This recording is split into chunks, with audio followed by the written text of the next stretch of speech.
5 nouns का। अब हमने नाउन के 4 लेक्चर तक जेंडर, नंबर्स, टाइप पढ़ लिए। अब ये लास्ट पॉइंट हमारा ग्रामर में रह जाता है, वो है नाउन का केस। अब केस का मतलब क्या होता है? जो पोजीशन बताता है नाउन की एक वाक्य में।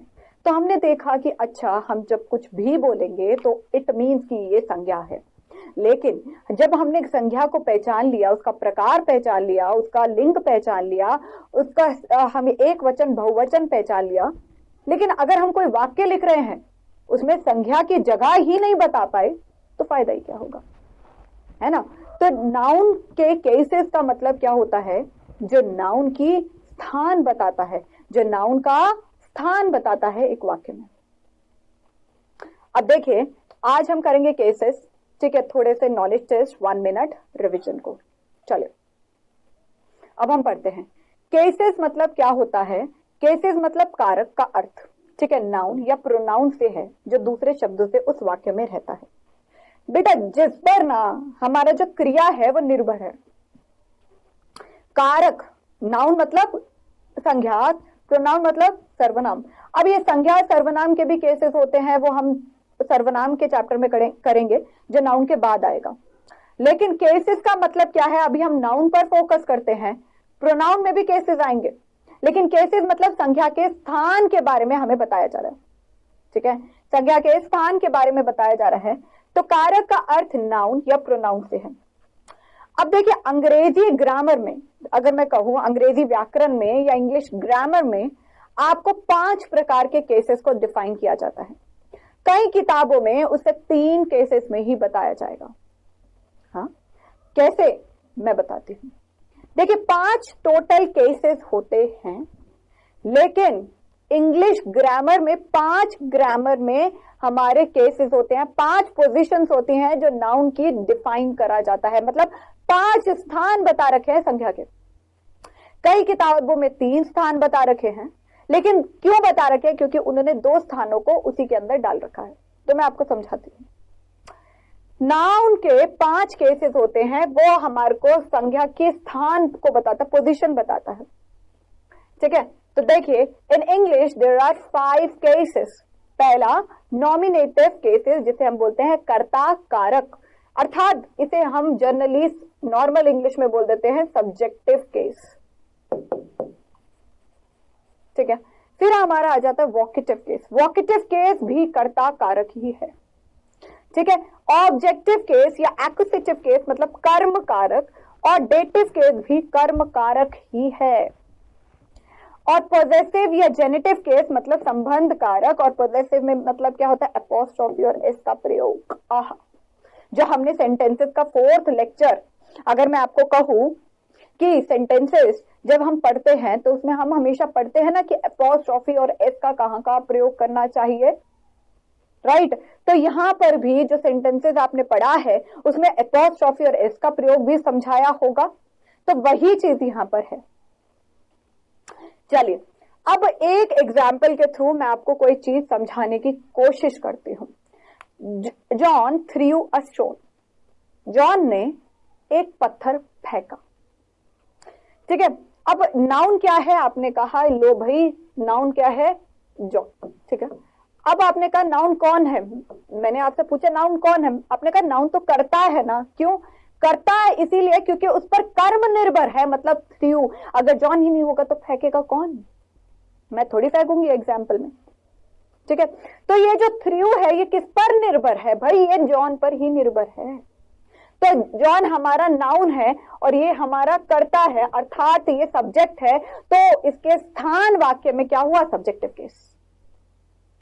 समझे? अब आपको सब्जेक्टिव केस को ढूंढना कैसे है? बस एग्जाम्पल लिखना, हु थ्रू द बॉल। किसने बॉल फेंकी? आपने कहा जॉन ने। जब हु का उत्तर मिल जाए तो समझ लीजिए यह हमारा हमेशा नॉमिनेटिव अर्थात सब्जेक्टिव केस में होता है। हु के उत्तर को मान लीजिए, ठान लीजिए, वो हमारा कर्ता कारक है। अगर एक और चीज है, हु की जगह व्हाट भी लिख सकते हो। व्हाट थ्रू व्हाट, अगर आप कहें कि यहां पर व्हाट का कोई सेंस बन नहीं रहा है तो आप हु के साथ ही चलिएगा। एग्जाम्पल मैं आगे और बताऊंगी, ठीक है। The noun John is a subject, ये जो मैंने आपको बताया, ठीक है। It is the answer to the question who threw a stone. अब ये आंसर है किसका, किसने बॉल को फेंका। A group of word threw a stone is a predicate। अब आपने देखा यहां से लेकर यहां तक हमारा क्या है, प्रेडिकेट। प्रेडिकेट मतलब कर्ता जो कर्म कर रहा है, या हम ये कहें जो काम हो रहा है, समझे। तो थ्रू हमारा वर्ब हो गया, स्टोन हमारा ऑब्जेक्ट हो गया। तो जब सेंटेंसेस में पार्ट ऑफ सेंटेंस पढ़ा होगा तो हमने देखा होगा कि इसकी 2 क्लासिफिकेशन होती हैं, सब्जेक्ट प्रेडिकेट या सब्जेक्ट ऑब्जेक्ट प्रेडिकेट। तो 3 part of sentences and verb plus other object plus other words बनाकर बनता है प्रेडिकेट, ठीक है। अब the predicate contains the verb through. What did John through, अब जॉन ने क्या फेंका, व्हाट, ठीक है। तो मैंने आपको यहां कहा कि अभी व्हाट को इनसाइड के लिए इरेज कर लीजिए बस। जॉन ने क्या फेंका है, आपने कहा स्टोन, ठीक है। Stone is a object which John through, एक ऑब्जेक्ट है जो क्रिया पर निर्भर है। मैंने आपको कहा ऑब्जेक्ट क्रिया पर निर्भर है, क्रिया जॉन पर निर्भर है, अल्टीमेटली जो स्टोन है वो भी इसी पर ही निर्भर होगा, ठीक है। अब the noun stone is therefore called the object. तो इस वजह से जो स्टोन है वो ऑब्जेक्ट है। तो हमने कहा कि अगर स्टोन जो है वो ऑब्जेक्ट है, वो कारक है, तो वो क्या कारक है बेटा, वो हमारा कर्म कारक है। क्यों कर्म कारक है, कर्म कारक इसीलिए है क्योंकि उस पर कर्म टिका है, या हम ये कहें ये कर्म का परिमाण है। तो हम ये कहेंगे तो इसका जो पोजीशन है वाक्य में ये ऑब्जेक्टिव केस हुआ, केस मतलब कारक। कर्म अगर नहीं फेंकता, सुनो ना, अगर ये जो थ्रू है ये नहीं फेंकाता तो स्टोन कहां से आता। तो हमने कहा कि थ्रू अ स्टोन, तो जो थ्रू है, जो क्रिया है वो निर्भर है, ये क्रिया का परिणाम है स्टोन। तो स्टोन इस पर निर्भर है, ये इस पर निर्भर है, सिंपल सी बात है। आगे देखिए, यहां पर एक और एग्जांपल देखिए, the horse kicked the boy, the horse kicked the boy. अब जो घोड़ा है उसने लड़के को किक किया, ठीक है। अब noun horse is a subject, आपको पता ही है, यहां से हॉर्स सब्जेक्ट हुआ, यहां से ये हमारा प्रेडिकेट हुआ, ठीक है। अब जो नाउन हॉर्स है वो सब्जेक्ट है या नहीं है, हाँ, क्यों, अरे भाई हॉर्स ने किक करा है, तो क्रिया किसने करी, हॉर्स ने, घोड़े ने, तो कर्ता कौन है यहाँ पर, हॉर्स ही तो हुआ ना, तो is the subject. It is an answer to the question who kicked the boy, ठीक है। अब जो noun boy is an object, तो it is an answer to the question whom did the horse kick, ठीक है। अब देखो यहां पर हु का जो आंसर आएगा वो हमारा हमेशा सब्जेक्टिव केस में होगा, और हमारा whom what का जो आंसर आएगा वो हमेशा ऑब्जेक्टिव केस में होगा, वो हमेशा कर्म कारक में होगा। ये मैं इतनी देर से समझा रही हूं। अब एक और चीज समझे, ये ऑब्जेक्ट है। अब ये जो ऑब्जेक्ट है ये लिविंग है, नॉन लिविंग है, ये लिविंग बीइंग है, ये लिविंग बीइंग है। तो ग्रामेटिकली जो लिविंग होता है उसे हम अलग केस बोल देते हैं, डेटिव होता वो ऑब्जेक्ट ही है। अगर नॉन लिविंग है, फॉर एग्जाम्पल पहले में स्टोन था, तो स्टोन हमारा क्या था, नॉन लिविंग था ना बेटा। अब ये हमारा ऑब्जेक्ट हो गया, इसी को 2 टुकड़ों में तोड़ दिया कि अगर लिविंग है तो भाई वो डेटिव है, नॉन लिविंग है तो वो ऑब्जेक्ट है। कई बुक्स में लिविंग को भी ऑब्जेक्ट कह रखा है, गलती तो है ही नहीं, है ही नहीं। हम थोड़ी डेप्थ में ग्रामर कर रहे हैं तो हम ये दोनों चीजों को समझ के चलेंगे, ठीक है। अब देखो, when a noun or a pronoun is used as a subject of a verb, it is said to be in the nominative case. जब किसी संज्ञा या सर्वनाम का प्रयोग क्रिया के विषय के रूप में किया जाता है तो उसे नॉमिनेटिव केस में कहा जाता है। मतलब कि अब आपने कहा राम किक द बॉय, अब ये जो हम कहें वर्ब, ये क्रिया है, ये किसके बिहाफ पर बोली गई है? राम के बिहाफ पर। जो क्रिया है निर्भर है कर्ता पर, तो ये जो राम है ये हमारा किस में आया? सब्जेक्टिव केस में। ठीक है। और अब जो बॉय है, अगर मैं कहूं जो किक्ड, अब राम किसको मारेगा? लड़के को मारेगा, बॉय को मारेगा। तो ये जो कारक है ये किस पर निर्भर है? क्रिया पर। So, when a noun or a pronoun is used in an object of a verb, it is said to be in the objective या accusative case. तो जब किसी संज्ञा या सर्वनाम का क्रिया के उद्देश्य के रूप में प्रयोग किया जाता है तो उसे हम ये कह सकते हैं ऑब्जेक्टिव या आरोपित केस में कहा जाता है। इट मीन्स कि whenever अगर हम कहें जो क्रिया है वो किस पर निर्भर है या क्रिया का परिणाम क्या है, वो ऑब्जेक्टिव केस में आता है। ठीक है। Note, to find the nominative put who or what before the verb. To find the accusative whom या what. तो what वाले हम एग्जाम्पल्स और करेंगे। तो नॉमिनेटिव में आपको who का उत्तर, who के प्रश्न का उत्तर मिलेगा, इसमें whom और what के उत्तर का प्रयोग मिलेगा। क्लियर? तो एक बारी आप ये ऑब्जेक्टिव केस को देख लीजिए, बाकी आगे रीडिंग ही करेंगे हम। ठीक है। देखो, हमारी बुक में कई बारी ऑब्जेक्टिव केस दिया होता है।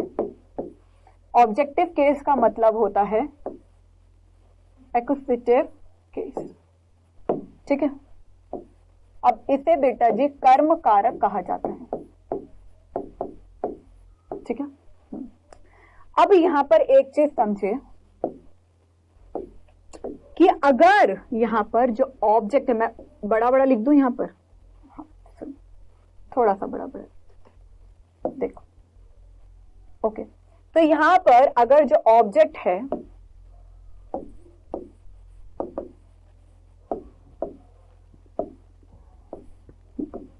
ऑब्जेक्ट जो है वो लिविंग बीइंग है। ठीक है। ऑब्जेक्ट जो है अगर वो नॉन लिविंग थिंग है और ऑब्जेक्ट जो है वो एक लिविंग बीइंग है। ठीक है।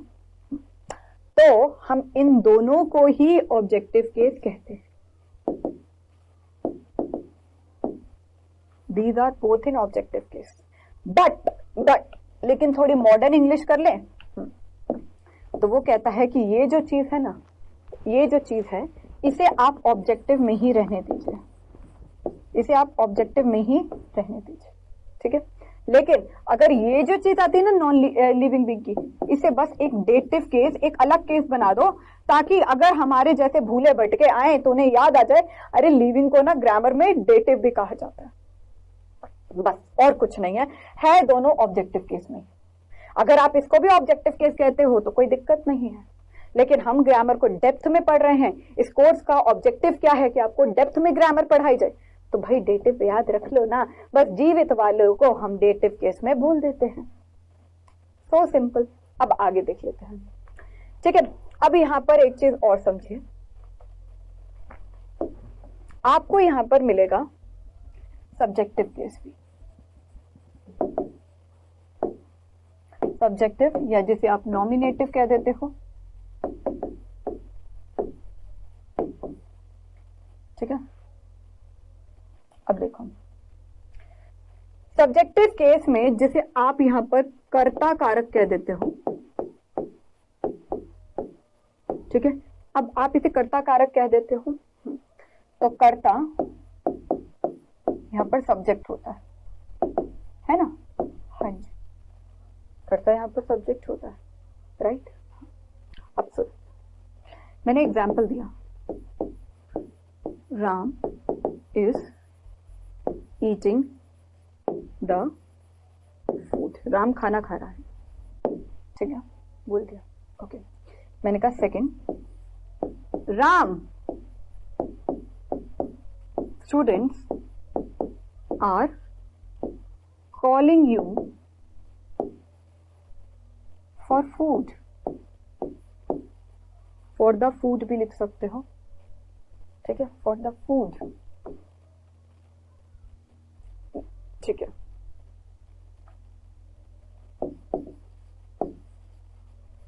ठीक है, ये एग्जाम्पल्स थे। मैंने कहा कि बेटा इसमें से आप ये बोलो कि सब्जेक्ट क्या है। आपने कहा subject Ram is eating the food, और इसमें Ram students are calling you for the food. तो ये सब्जेक्ट हुआ, ये प्रेडिकेट हुआ, ये सब्जेक्ट हुआ, ये प्रेडिकेट हुआ। तो मैंने कहा इसमें सब्जेक्टिव केस का कौन है, नाउन कौन है, राम भी है। तो मैंने कहा बेटा आप ये बताइए कि इसमें सब्जेक्टिव केस कौन सा है। आपने कहा कि राम है।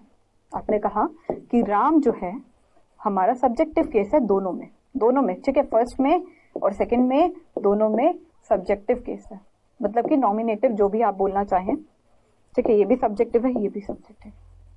मैं कहा शाबाश, मैं कहा ये सब्जेक्टिव है लेकिन इसे हम वोकेटिव केस भी बोल देंगे। आपने कहा अब ये क्या मस्ती है, अब ये क्या मस्ती है, अब ये क्या बोल रहे हो, दोनों में ही तो सब्जेक्ट है। मैंने कहा यहाँ पे मैंने एक जनरल स्टेटमेंट दे दी, Ram is eating the food, Ram खाना खा रहा है। इसमें मैंने बोला Ram students are calling you for the food. मैंने यहाँ राम पर क्या करा, राम पर क्या किया मैंने यहाँ पर मैंने राम पर स्ट्रेस मारा, मतलब कि ध्यान ज्यादा दिया।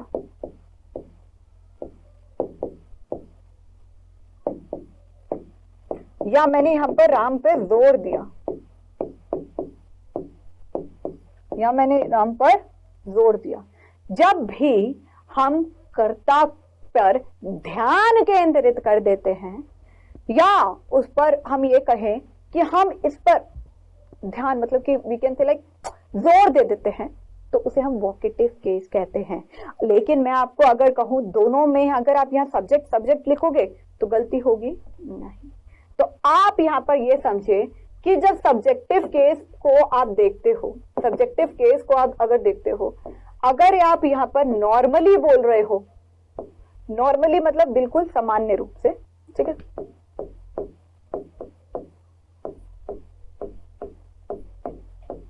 तो इसे आप सब्जेक्टिव केस ही बोलोगे, अर्थात इसे भी आप नॉमिनेटिव केस ही बोलोगे। सब्जेक्टिव नॉमिनेट फोकस मैं दोनों वर्ड्स पे कराऊंगी, कोई भी वर्ड आ जाता है। लेकिन अगर अगर आप इस पर जोर दे रहे हो, जोर देना या ध्यान केंद्रित कराना, ध्यान दिलवाना भी लिख सकते हो, केंद्रित भी लिख सकते हो, ठीक है, तो ध्यान दिलवाना,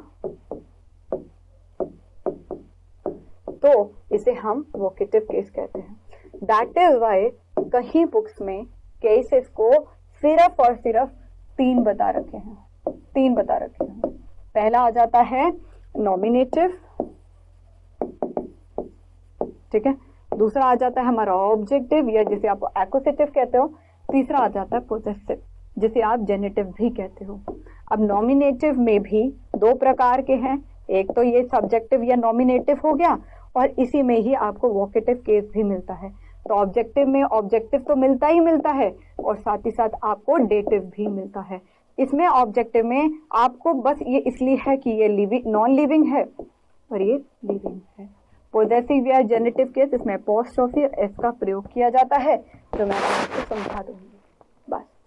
इसीलिए नाउन के केसेस को कहीं बुक्स में 3 बोला गया है और कहीं में 5 बोला गया और कुछ चेंज इसमें नहीं, ठीक है। अब पहला केस पे हम चलते हैं।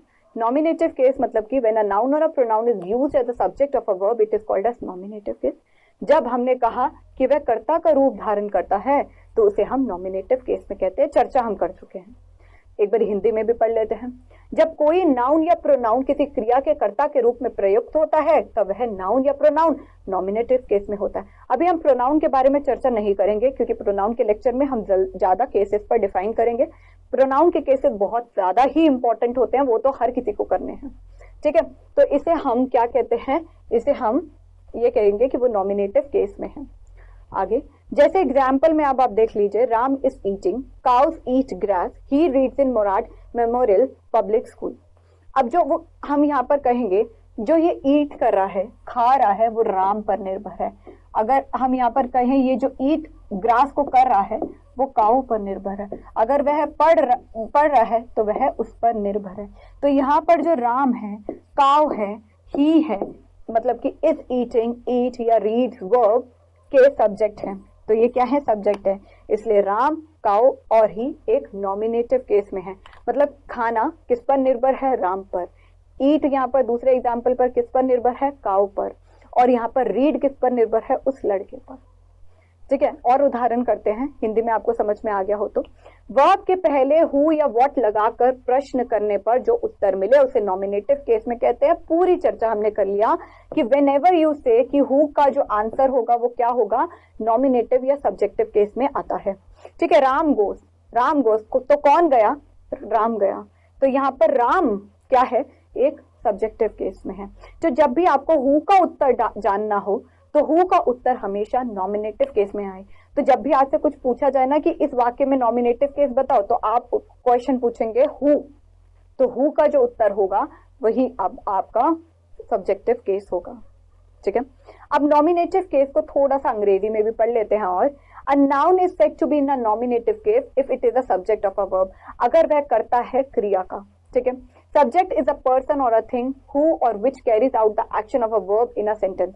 सब्जेक्ट क्या है, कर्ता वह है जो कर्म करता है। कर्ता क्या है, जो कार्य करता है। तो यहाँ पर बस ये लिख रखा है, कर्ता कौन है, जो कार्य करता है। तो सेंटेंस वाले चैप्टर में हमने इस पे बहुत ज्यादा डेप्थ में पढ़ा होगा टीचर के द्वारा कि जो कर्ता होता है वो क्या कर रहा है, कर्म कर रहा है। तो सब्जेक्ट क्या है, कर्ता जो कार्य कर रहा है। ठीक है, एग्जाम्पल और देख लेते हैं। Mister Ram is an intelligent boy. तो मिस्टर राम क्या है, एक बहुत ही ज्यादा बुद्धिमानी व्यक्ति हैं। इंटेलिजेंट बॉय मतलब बुद्धिमानी व्यक्ति। तो यहाँ पर राम क्या है, प्रॉपर नाउन है, और वो भी किसमें है, नॉमिनेटिव केस में। या हम यहाँ पर बोल सकते हैं ये एक सब्जेक्टिव केस में भी हो सकता है।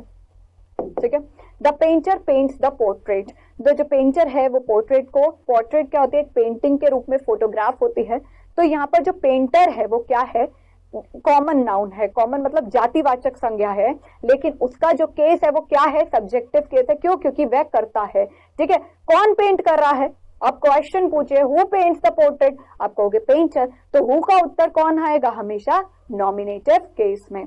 ठीक है, I am buying vegetable for my family. तो कौन बाय कर रहा है, who is buying vegetable for the family, मैं खुद कर रहा हूं। तो आई इज अ प्रोनाउन, यहाँ पर आई एक प्रोनाउन है, सर्वनाम है, लेकिन वो एक नॉमिनेटिव केस में है। तो आपको थोड़ा आइडिया मिल जाएगा कि हम सर्वनाम में भी इन केसेस को करेंगे। अब हम सेकंड केस पर चलते हैं, ऑब्जेक्टिव केस, जिसमें हम डेटिव केस को भी ध्यान से देखेंगे।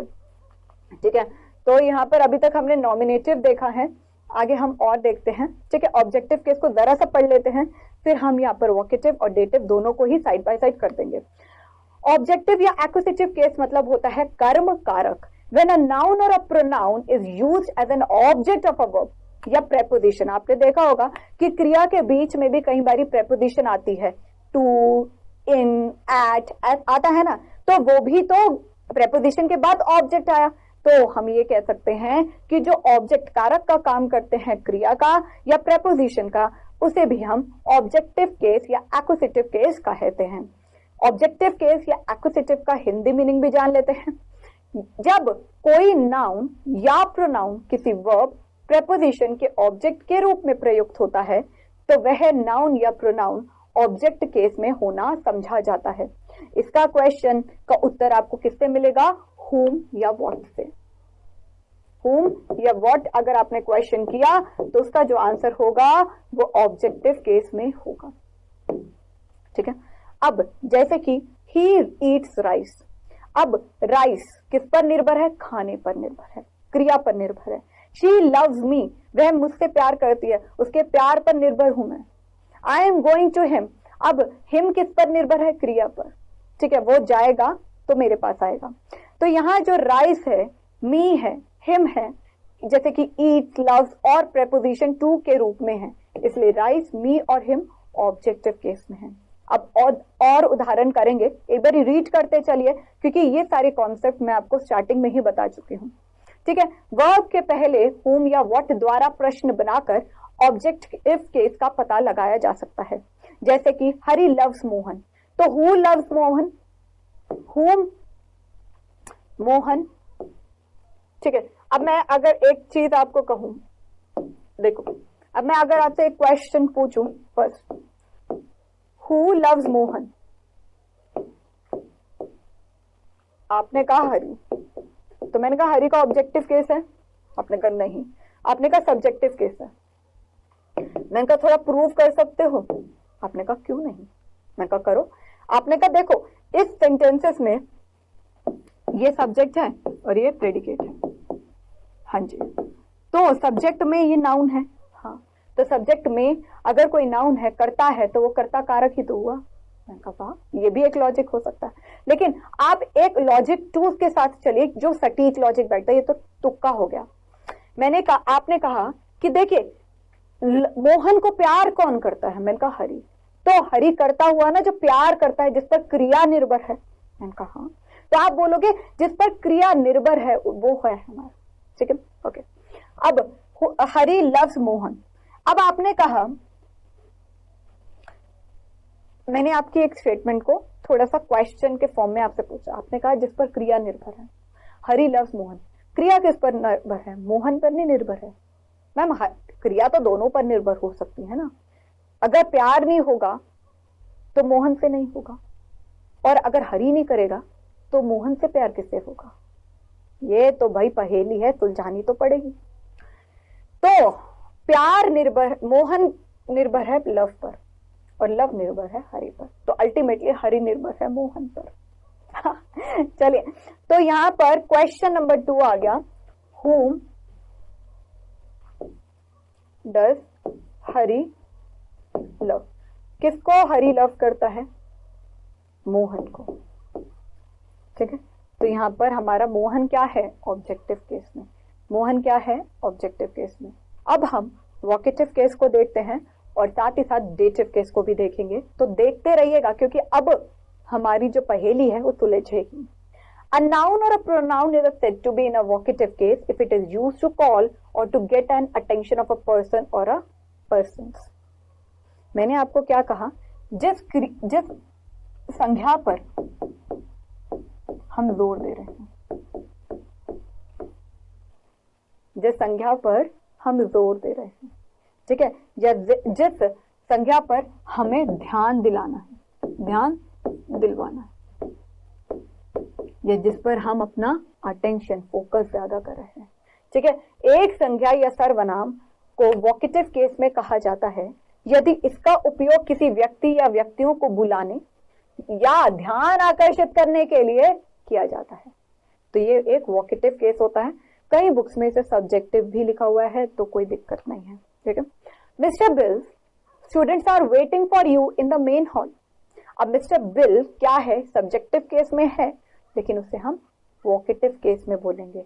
और students are waiting for you, अगर आप ये देखोगे ये प्रेडिकेट मानोगे, लेकिन स्टूडेंट भी सब्जेक्टिव केस में है क्योंकि स्टूडेंट भी तो इंतजार कर रहे हैं ना मेन हॉल में, तो मेन हॉल हमारा ऑब्जेक्टिव हो गया। यू देयर स्टैंड अप, मैंने कहा यू देयर स्टैंड अप, तो यू कौन है, प्रोनाउन है, लेकिन वो कौन सा है, वोकेटिव केस में। Brother a letter for you, brother एक लेटर है तुम्हारे लिए, तो ब्रदर कौन सा है, वोकेटिव केस में। Generally listen to me very very carefully, ये सब्जेक्ट है, ये प्रेडिकेट है, लेकिन ये प्रेडिकेट में ये भी सब्जेक्ट है और ये प्रेडिकेट है,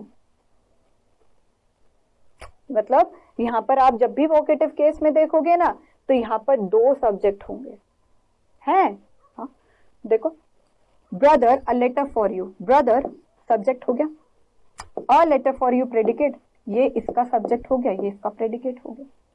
तो जनरली आपको 2 सब्जेक्ट इकट्ठे दिखते हैं, लेकिन वो प्रेडिकेट का सब्जेक्ट होता है, ठीक है। तो brother is in the vocative case. Chairman, all the letter are postponed 2 days ago, तो chairman is in a vocative case. Chairman क्या है, एक वोकेटिव केस में है। हमारे को जनरली ये करना है जिस संज्ञा पर हम ध्यान केंद्रित कर रहे हैं। कई जगह उन्होंने ये भी सब्जेक्टिव केस में ही लिख रखा है, mister Bill students are waiting for you. तो जनरली मैं आपको कहूंगी कि मैंने आपको इसका एक अंदरूनी भाग बता दिया, तो इतना भी दिमाग को नहीं चलाना है हमें, वरना हमें कंफ्यूजन आ जाएगी। अल्टीमेटली आप ये देखिएगा कि अल्टीमेटली मैं आपको ये कह रही हूँ, इतना दिमाग नहीं चलाएंगे आप, ठीक है। आप लॉजिक समझोगे तो आपको लगेगा अरे ये भी हो सकता है, अरे ये भी हो सकता है। बस आप एक चीज पे याद रखिए, अगर आपको कंफ्यूजन नहीं लानी, जिस पर हम क्या कर रहे हैं, जोर दे रहे हैं। तो मिस्टर बिल पर हम जोर दे रहे हैं, यू पर हम जोर दे रहे हैं, ब्रदर पर जोर दे रहे हैं, चेयरमैन पर भी हम जोर दे रहे हैं। तो ये सब क्या है, जिस पर हमने जोर दे दिया वो हमारा क्या हो जाता है, वोकेटिव केस। अब पॉजेसिव केस में भी हम चलते हैं। पॉजेसिव केस या जेनेटिव केस का मतलब क्या होता है, when the form of a noun or a pronoun is used to show the possession or relation, it is said to be in a possessive case. Possessive case का मतलब होता है जिस पर हम क्या कर रहे हैं, संबंध कारक, जिस पर हम संबंध क्रिएट कर रहे हैं। फॉर एग्जाम्पल, अभी आप पहले एक्विजिटिव केस को थोड़ा सा पढ़ लीजिए, ये मैंने आपको जरा सा बीच में पॉजेसिव बताया है, जरा सा। जैसे कि आप देखिए, पॉजेसिव और जेनेटिव केस मतलब संबंध कारक। पहले ये समझ लीजिए, एक्विजिटिव आ जाएगा, डेटिव भी आ जाएगा, ठीक है। When the form of a noun और a pronoun is used to show possession, possession मतलब क्या हो गया, अधिकार, ठीक है, या relation, it is said to be in a possessive case. मैंने कहा राम्स पेंसिल, मैंने क्या कहा, राम्स पेंसिल, तो ये जो पेंसिल है ये किसकी है, ये राम की है, सिंपल सी बात है। तो यहां पर मैंने क्या कर दिया, यहां पर मैंने संबंध बना दिया, क्या बना दिया, संबंध बना दिया। तो जब ये हम यूज करते हैं तो इसे हम पॉजेसिव केस कहते हैं। चर्चा करेंगे एक्विजिटिव केस के, थोड़े से एग्जांपल और करेंगे।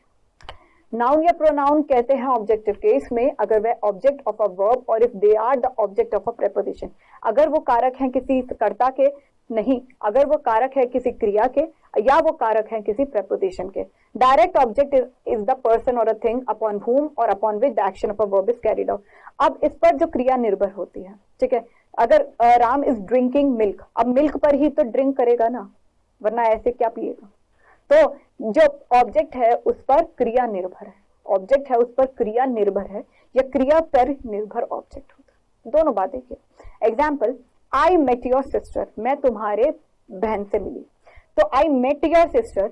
अब मेट क्या है, मेट हमारी वर्ब है जिस पर निर्भर है, मिलोगे किस पर,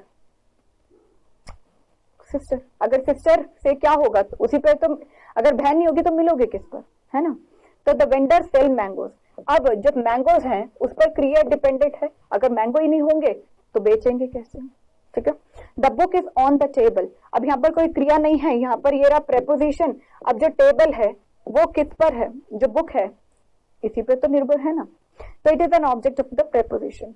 this is one of my policies, policies is an objective case, it is an object of a preposition of. जो पॉलिसीज हैं वो क्या है, हम ये कहेंगे ऑफ प्रेपोजिशन पर है, जहां पर आपको क्रिया नहीं देखेगी वहां पर आप प्रेपोजिशंस को देखेंगे, ठीक है। तो मैंने आपको अभी ये बताया था कि ऑब्जेक्ट जो होते हैं अगर लिविंग है तो उसे हम क्या बोलते हैं, डेटिव, और अगर वह नॉन लिविंग है तो उसे आप क्या बोलोगे, ऑब्जेक्टिव केस में ही रहने देना, उसे आप ऑब्जेक्टिव केस में ही रहने देना। तो अब हम कंपेयर करें, Ram gave a ball, Ram gave Harry a ball. अब राम ने बॉल दी हैरी को, तो ये जो है ये निर्भर है इस पर, राम ने हैरी को एक बॉल दी, तो गेव मतलब कि वर्ब के बाद जो भी नाउन आ रहा है वो ऑब्जेक्टिव केस में है। तो ये जो हैरी है ये लिविंग है, ये लिविंग है, तो हम इसे क्या बोलेंगे, ये है हमारा डेटिव केस में और अ बॉल हमारा ऑब्जेक्टिव केस में। तो यहाँ पर बस यही चीज लिख रखी है। In each of the sentence the noun ball is an object of a gave, ठीक है। In the second sentence we are told that Harry was the person to whom the ball was given, Harry को ही तो ball दी थी ना, हाँ। The noun Harry is called indirect object, तो ये क्या है, इनडायरेक्ट ऑब्जेक्ट। इनडायरेक्ट मतलब डेटेड, ठीक है। लिविंग बीइंग को हम क्या कह सकते हैं, इनडायरेक्ट ऑब्जेक्ट कहते हैं, और इसे हम डायरेक्ट ऑब्जेक्ट कहते हैं, direct object. It is noticed that a position of an indirect object is immediately after the verb and before the direct object. तो समझिए एक बात को, जो लिविंग बीइंग है उसे हम इनडायरेक्ट ऑब्जेक्ट कहते हैं, ठीक है, और नॉन लिविंग को हम डायरेक्ट ऑब्जेक्ट कह रहे हैं, ठीक है, बस। और कोई भी अन्य अंग्रेजी नहीं लिखी हुई है, ठीक है। चलिए, अब Ram gave Harry a ball, मतलब Ram gave Harry a ball, तो Ram gave a ball to Harry, बात एक ही है, ठीक है। Will you do me a favour, will you do a favour to me, बात एक ही है। I bought Ram a ball, मैं I bought a ball for Ram, मैं एक बॉल लेके आया राम के लिए, या मैं राम के लिए एक बॉल लेके आया, बात एक ही है, ठीक है। Fetch the boy a book, fetch a book for a boy, she made Ruth a new dress, अब she made a new dress for Ruth, नाम है, ठीक है। Get me a taxi, get a taxi for me. तो जब भी आप देखोगे यहाँ पर राम जो है क्या है, सब्जेक्टिव केस में है, हाँ यहाँ पर भी सब्जेक्टिव केस में है, ठीक है। अब यहाँ पर आप देखोगे कि जो राम की जो पोजीशन है, या अगर आप यहाँ पर देखो नाउन हमेशा सब्जेक्टिव और ऑब्जेक्टिव केस में सेम रहता है, मतलब कि आप जब भी देखोगे नाउन हमेशा सेम रहता है। प्रोनाउन की चर्चा अलग है, वो हम बाद में करेंगे, मी माई कब बनता है, ठीक है, ही हिज कब बनता है, अलग सी बात है। लेकिन अगर मैं कहूं कि यहाँ पर गेट मी अ टैक्सी, ये सब्जेक्ट है, ऑब्जेक्ट है, और यहाँ पर ये सब्जेक्ट है, तो ये दोनों सेम रहे, ये चीज को बताने की कोशिश कर रही हूँ, ठीक है। तो नाउन जो है वो सब्जेक्टिव और ऑब्जेक्टिव केस में एक ही रहता है। अब देखो the boy a book, fetch the boy a book, अब यहाँ पर ये क्या है, सब ऑब्जेक्टिव में, ये सब्जेक्टिव में है, तो यहाँ पर बुक बुक ही रही। तो हमने यहाँ पर ये सीखा कि अगर नाउन सब्जेक्टिव में है या ऑब्जेक्टिव में, वो हमेशा सेम ही रहता है। Harry Brook the window was broken, ठीक है। अब यहाँ पर देखो जो विंडो है ये ऑब्जेक्ट है और जो विंडो है यहाँ पर सब्जेक्ट है, तो it will be seen that noun in English have the same form, वो एक ही प्रकार के हैं, नॉमिनेटिव और एक्विजिटिव में। ये चर्चा मैं बता रही थी, ठीक है, कि यहाँ पर विंडो ऑब्जेक्ट है और यहाँ पर सब्जेक्ट है, लेकिन विंडो विंडो ही है, मतलब कि जो नाउन चाहे कोई भी नॉमिनेटिव में हो या एक्विजिटिव में, अर्थात नॉमिनेटिव में हो, ऑब्जेक्टिव में हो, डेटिव में हो या वोकेटिव में हो, इन चार में अगर नाउन आता है तो उसका जो फॉर्म है वो बदलता नहीं है, ठीक है। अब देखो nominative generally comes before the verb and the एक्विजिटिव after verb, तो नॉमिनेटिव वर्ब से पहले आता है, एक्विजिटिव बाद में आता है, ठीक है। Hence they are distinguished by the order of the word by the sense, तो मतलब कि यह कहा गया है कि वर्ड के ऑर्डर के प्रकार से सब्जेक्टिव ऑब्जेक्टिव बदलते हैं।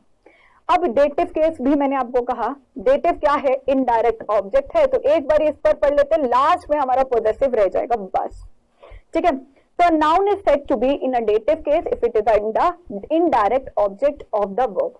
Indirect object of a verb is a noun for whom or for which the action of a verb is carried out. हमने समझा था ऑब्जेक्टिव में भी यही था ना, जिस पर एक्शन या वर्ब कैरिड आउट होता है, हाँ। लेकिन बस ये इनडायरेक्ट है, इट मीन्स ये नॉन लिविंग है। आप अगर नॉन लिविंग के साथ चलोगे ना, सॉरी, तो वो गलत होगा। तो आपको बस ये समझना है कि लिविंग है। अगर आपको ये चीज याद रही ना, डेटिव मतलब लिविंग, तो आप कभी भी केसेस में गलती नहीं करोगे। वर्ब के बाद ऑब्जेक्ट आता है, लेकिन अगर लिविंग है तो वो डेटिव है। The teacher gave the student few exercise, gave मतलब वर्ब, वर्ब के बाद स्टूडेंट्स आया, लिविंग है, तो वो डेटिव हो गया। It is a indirect object, क्योंकि डायरेक्ट ऑब्जेक्ट क्या है, टीचर ने स्टूडेंट्स को एक्सरसाइज दी थी, डायरेक्ट क्या है, एक्सरसाइज देना, ठीक है। The postman brought me a letter, तो ब्रॉट मी, मेरे को दिया एक लेटर, अल्टीमेटली दिया क्या, लेटर, तो ये डायरेक्ट हो गया और मैं इनडायरेक्ट हुई, इनडायरेक्ट को ही डेटिव कहते हैं। Get him a pen, him क्या है हमारा, गेट हिम, ये वर्ब आया, वर्ब के बाद जो आया वो हमारा डेटिव है, वो इनडायरेक्ट है। उसने मुझे अल्टीमेटली डायरेक्टली क्या दिया है, पेन दिया है, बीच में मेरा नाम घुसेड़ दिया, बस, ठीक है। अब यही चर्चा को हम करते हैं पॉजेसिव, जो मैंने आपको बेसिक आइडिया दिया है। पॉजेसिव केस या जेनेटिव केस का मतलब होता है संबंध कारक, मतलब कि when the form of a noun या pronoun is used to show possession या relation, it is said to be in the possessive case. Hindi में समझना है, हाँ, लो, जब किसी नाउन या प्रोनाउन के रूप से अधिकार या संबंध का भाव प्रकट होता है तो वह नाउन या प्रोनाउन पॉजेसिव केस में कहा जाता है, और इसमें नाउन का फॉर्म भी बदलता है। कैसे, देखो, राम पेन, अब यहां पर एपोस्ट्रोफी और एस लगा, राम का फॉर्म बदल गया, वरना राम सब्जेक्टिव में और राम ऑब्जेक्टिव में सेम रहता है, लेकिन यहां पर बदल गया, ठीक है। अब देखो, दिस इज राम्स काउ, ये जो राम है ये क्या है, दिस इज राम्स काउ, ये राम की काउ है। संबंध कारक कैसे है, ये काउ का रिश्ता बता रहा है, क्या बता रहा है, रिश्ता बता रहा है, तो इसलिए ये जो नाउन है ना, ये हमारा संबंध कारक है। क्या है, संबंध कारक है, ठीक है। क्यों? क्योंकि ये रिश्ता बता रहा है काउ से। ठीक है, ये संज्ञा का काम क्या है? ये रिश्ता बता रहा है कि ये राम की काउ है। Okay, he is Sohan's brother, Sohan's brother, ये जो भाई है ये सोहन का है, तो यहां पर भी रिश्ता, तो यहां पर सोहन्स। ठीक है, शी इज माई सिस्टर, मेरी बहन, जो बहन है ये मेरी है, तो यहां पर जो प्रोनाउन है ना माई, ये भी हमारा संबंध का कार्य कर रहा है। तो जब ये हमें ये संज्ञा या सर्वनाम हमारे को रिश्ता बताए अन्य संज्ञा या सर्वनाम से, तो हम कहेंगे कि वो एक संबंध कारक है भाई। ठीक है, दिस इज हिज कैट, तो जो कैट है वह इसकी है, तो हिज क्या हुआ? हिज यहाँ पर संबंध, क्यों? ये जो कैट है यह इसकी है। ठीक है, अब आगे देख लेते हैं। यहां राम, सोहन, माय, हिज संबंध अधिकार का भाव प्रकट करते हैं, इन्हें पोजेसिव केस में समझा जाता है। नाउन चाहे नॉमिनेटिव में हो या ऑब्जेक्टिव में, उसका बिल्कुल भी फॉर्म नहीं, उसका रूप बिल्कुल नहीं बदलता, लेकिन पोजेसिव केस में इसका परिवर्तन होता है, जैसे मैंने आपको बताया। अब पोजेसिव केस के कुछ नियम हैं, हम कर लेते हैं। जब भी कोई प्राणीवाचक या सजीव यदि सिंगुलर नंबर में हो तो उसके अंत में एपोस्ट्रोफी और एस लगता है। हमेशा याद रखिए एपोस्ट्रोफी कहाँ का लगता है, एपोस्ट्रोफी कहाँ का लगता है? अगर कोई सिंगुलर हो और जीवित हो, ये याद रखना। निर्जीव के साथ एपोस्ट्रोफी और एस नहीं लगता है। एग्जाम्पल मैं कहती हूं, अगर मैंने कहा ये वुड्स टेबल है, तो ये गलत हो गया। क्या होगा? The table of would. ठीक है, द टेबल ऑफ वुड, ये करेक्ट है बोलना। ठीक है, क्यों? क्योंकि ये नॉन लिविंग है, नॉन लिविंग के साथ कभी भी एपोस्ट्रोफी और एस नहीं आता है, समझे? अगर मैं यहां कहूं राम, ये जो टेबल है ये राम की है, ये करेक्ट है। अगर मैं ये कहूं द टेबल ऑफ राम, ये भी करेक्ट है। लिविंग के साथ हम ऑफ का भी यूज कर सकते हैं, एपोस्ट्रोफी का भी। नॉन लिविंग के साथ हम केवल और केवल ऑफ का यूज करते हैं। This is the basic difference. ठीक है, लिविंग के साथ हम दोनों ही लगा सकते हैं, नॉन लिविंग के साथ हम केवल ऑफ का प्रयोग कर सकते। ओके, अब हरीज हाउस, जैसे आप घर पे गए, आपने किसी का घर देखा और आपको याद आया, मम्मी को बताया, मम्मी ये तो हरी का घर है, तो आप कह सकते हो हरीज हाउस या house of Hari. Cow's milk, गाय का दूध या दूध गाय का। ठीक है, रीना सिस्टर, रीना की बहन। ठीक है, इसका मतलब एपोस्ट्रोफी और एस का मतलब क्या है? हरी की, हरी का या की, हम बोल सकते हैं काओ के। ठीक है, यहाँ पर का की का ही मतलब होता है। रीना की बहन, रामू का दोस्त। ठीक है, और काओ क्या? दूध, या काओ का की दूध बोल लो, लेकिन का ही बोलते हैं।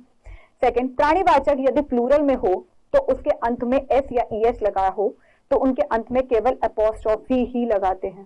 ठीक है, लगाया जाता है। जैसे कि आपने देखा कि बॉयज लिखा हुआ है, बहुवचन है। ठीक है, गर्ल्स लिखा हुआ है, ये ऑलरेडी बहुवचन है, तो इसके आगे अगर आप एपोस्ट्रोफी एस लगाओगे तो गलत हो जाएगा, लगाओगे गलत हो जाएगा। इसमें आपको क्या करना है? बॉयज, लास्ट में एपोस्ट्रोफी लगा दो। क्यों? क्योंकि एस तो ऑलरेडी दे रखे ना, बार बार ऐसे लगाओगे तो गलत हो जाता है।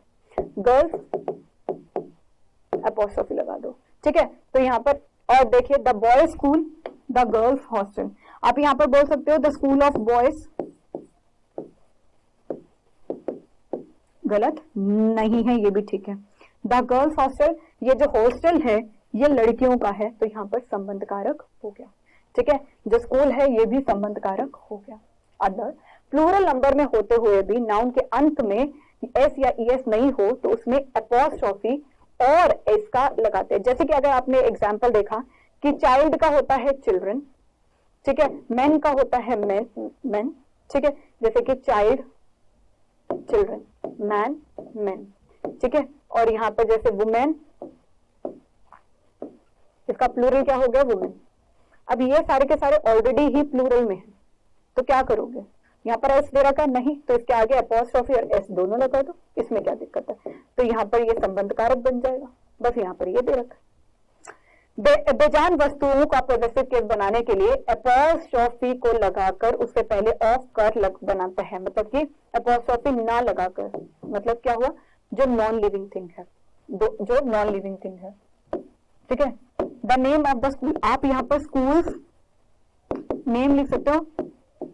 नहीं, क्यों? ये नॉन लिविंग थिंग है, ये नॉन लिविंग थिंग है। तो क्या बोलोगे? The name of the school. The door of the house, आप यहाँ पर हाउस डोर बोल सकते हो? नहीं बोल सकते हो, क्यों? ये नॉन लिविंग है, तो the door of the house ही होगा।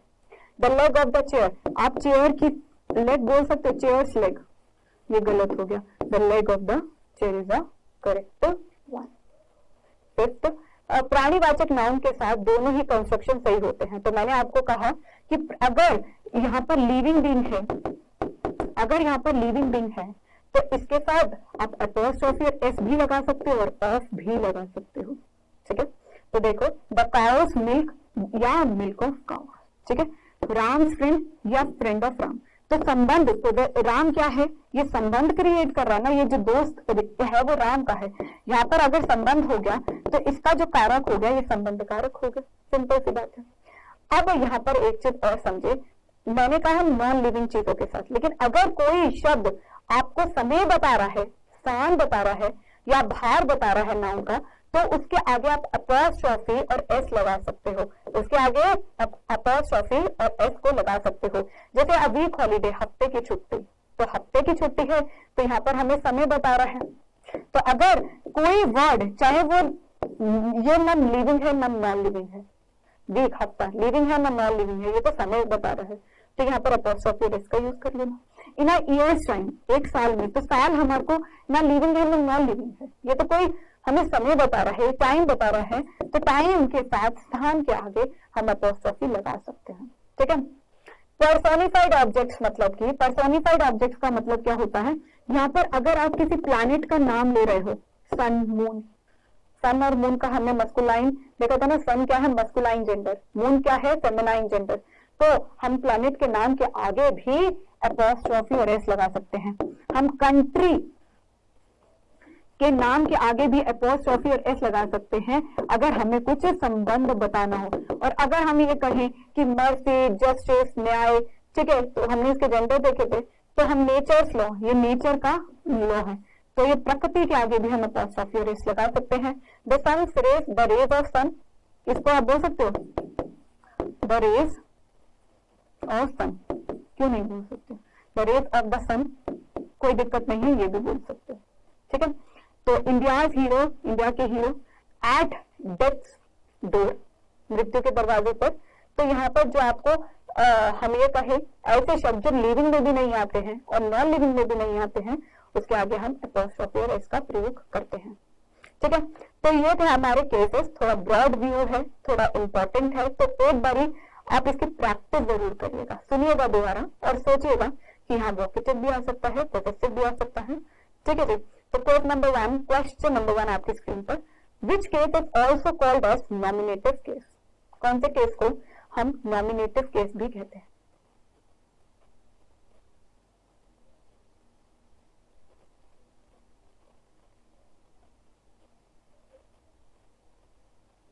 Question number 2, there are dash type of noun cases.